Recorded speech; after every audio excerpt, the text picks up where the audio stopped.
দিন যত যাচ্ছে ততই তীব্র হচ্ছে ইরান ইসরায়েল যুদ্ধ। ইসরায়েলের একাধিক অঞ্চল লক্ষ্য করে একের পর এক হাইপারসনিক ফাতা-1 ক্ষেপণাস্ত্র ছুড়েছে ইরান, যা শব্দ থেকে 5 গুণ বেশি গতিতে সফলভাবে আঘাত হানতে সক্ষম। এদিকে টানা 6 দিনের ইরান ইসরায়েল যুদ্ধে দুপক্ষের মধ্যে চলছে পাল্টাপাল্টি হামলা। মঙ্গলবার তেহরানে বোমাবর্ষণ করে ইসরায়েল, ধ্বংস করে কয়েকটি রকেট লঞ্চারের ঘাঁটি। আবার ইরানের পক্ষ থেকেও চালানো হয় পাল্টা ক্ষেপণাস্ত্র হামলা। রাতের আকাশে দেখা যায় ইসরায়েলের একাধিক অঞ্চল লক্ষ্য করে মিসাইল ছুড়ছে ইরান। তেল আবিব ও বন্দরনগরী হাইফা খালি করার সতর্কবার্তা জারি করেছে তেহরান।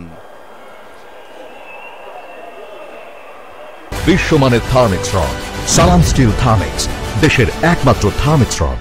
এমন পরিস্থিতিতে জাতীয় নিরাপত্তা দলের সঙ্গে মঙ্গলবার বৈঠক করেন ডোনাল্ড ট্রাম্প। ইসরায়েলি প্রশাসনিক সূত্রের বরাতে মার্কিন গণমাধ্যম CNN বলছে, নেতানিয়াহুর সঙ্গে ফোন আলাপ করেছেন ট্রাম্প। এদিকে সামাজিক যোগাযোগ মাধ্যম ট্রুথ সোশ্যালে ইরানকে নিঃশর্তে আত্মসমর্পণের আহ্বান জানিয়েছেন মার্কিন প্রেসিডেন্ট। একই সঙ্গে ইরানের আকাশে ওয়াশিংটনের সম্পূর্ণ নিয়ন্ত্রণের পাশাপাশি চাইলে খামেনিকে যে কোনো সময় হত্যা করা যাবে বলে জানিয়েছেন ট্রাম্প। মার্কিন প্রেসিডেন্টের এমন জবাবে ইরানের সর্বোচ্চ নেতা খামেনি বলেছেন, যুদ্ধ কেবল শুরু।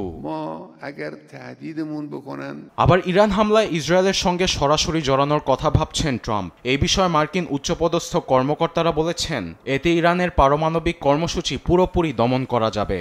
এমন কথা ভেবে মধ্যপ্রাচ্যে আরও যুদ্ধবিমান মোতায়েন করেছে ওয়াশিংটন। এদিকে হামলায় ইরানের পারমাণবিক, ব্যালিস্টিক ও কমান্ড ক্ষমতায় বিশাল ধাক্কা লেগেছে বলে জানিয়েছে ইসরায়েলি সেনাবাহিনীর মুখপাত্র এফি ডেফরিন। অপারেশন রাইজিং লায়ন চলছে। বিলিয়ন বিলিয়ন ডলার খরচে ব্যালিস্টিক ক্ষেপণাস্ত্র অর্জন ও পরমাণু অস্ত্রে বিনিয়োগ করছে খামেনি প্রশাসন। আমরা এসব অস্ত্রের অধিকাংশ স্থাপনা মাটির সঙ্গে গুঁড়িয়ে দিয়েছি। আমাদের মিশন স্পষ্ট, উৎস থেকে শিকড় উপড়ে ফেলব।